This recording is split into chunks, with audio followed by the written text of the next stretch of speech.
ಸಾಂತ್ವನ ನೀಡುತ್ತಾರೆ.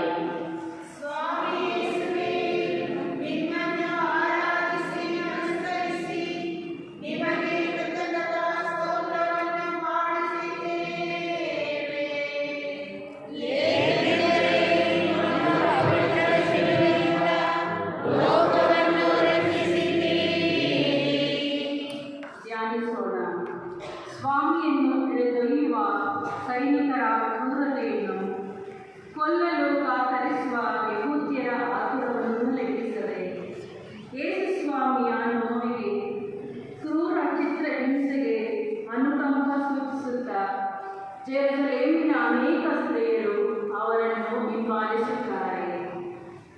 ಅವರನ್ನು ಕಂಡ ಸ್ವಾಮಿಯ ಮನಸ್ಸು ಕರಗುತ್ತದೆ. ತಮ್ಮ ನೋವನ್ನು ಮರೆತು ಅವರನ್ನು ಸಮಾಧಾನಪಡಿಸುತ್ತಾರೆ. ಜೆರುಸಲೇಮಿನ ಪುಣ್ಯ ಸ್ತ್ರೀಯರೇ, ನನಗಾಗಿ ಅಳಬೇಡಿ, ನಿಮಗಾಗಿ ಮತ್ತು ನಿಮ್ಮ ಮಕ್ಕಳಿಗಾಗಿ ಅಳಿರಿ. ಹಸಿಯ ಮರಕ್ಕೆ ನೀವು ಹೀಗೆ ಮರುಕ ತೋರಿದರೆ ಒಣ ಮರಕ್ಕೆ ಇನ್ನೇನು ಮಾಡುವಿರಿ ಎಂದರು. ಹೌದು, ನಮ್ಮ ಪಾಪಗಳನ್ನು ಹೊತ್ತ ಅವರಿಗಾಗಿ ನಾವು ಇಷ್ಟು ಅತ್ತರೆ ಆ ಪಾಪಗಳನ್ನು ಮಾಡಿರುವ ನಾವು ಇನ್ನೆಷ್ಟು ಅಳಬೇಕು. ಆದ್ದರಿಂದ ನಮ್ಮ ಪಾಪಗಳಿಗಾಗಿ, ಆ ಪಾಪಗಳಿಂದ ನಮಗೆ ಬರುವ ದುರ್ಗತಿಗಾಗಿ ನಾವು ದುಃಖಿಸೋಣ, ಪ್ರಾರ್ಥಿಸೋಣ. ನಮ್ಮ ಪ್ರೀತಿಗಾಗಿ ಪ್ರಾಣಾರ್ಪಣೆ ಮಾಡಿದ ನೊಂದವರಿಗೆ, ಅಳುವವರಿಗೆ ಉಪಶಮನ ನೀಡುವ ಸ್ವಾಮಿಯೇ, ಈ ಜೀವನದ ಕಷ್ಟ ದುಃಖದಿಂದ ಕುಗ್ಗಿ ಹೋಗಿರುವ ನಮ್ಮ ಮನಸ್ಸಿಗೆ ಸಮಾಧಾನದ ಮಾತುಗಳನ್ನು ನುಡಿಯಿರಿ. ಇತರರ ನೋವಿನಲ್ಲಿ ಅನುಕಂಪ ತೋರುವ ಮನೋಭಾವವನ್ನು ನಮಗೆ ನೀಡಿರಿ.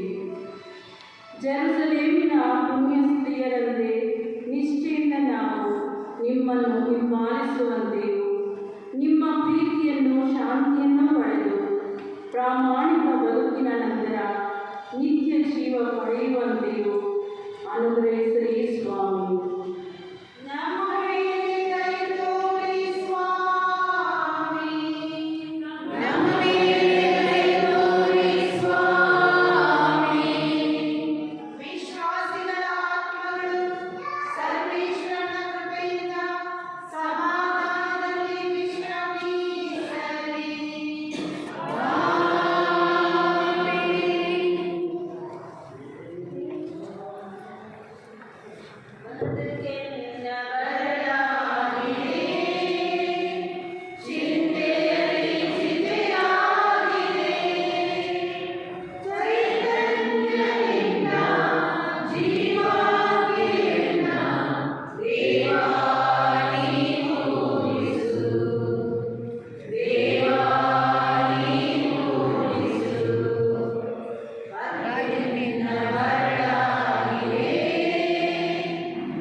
ಬೆಟ್ಟಿಲು ಬಳಸಲಾಗಿದೆ.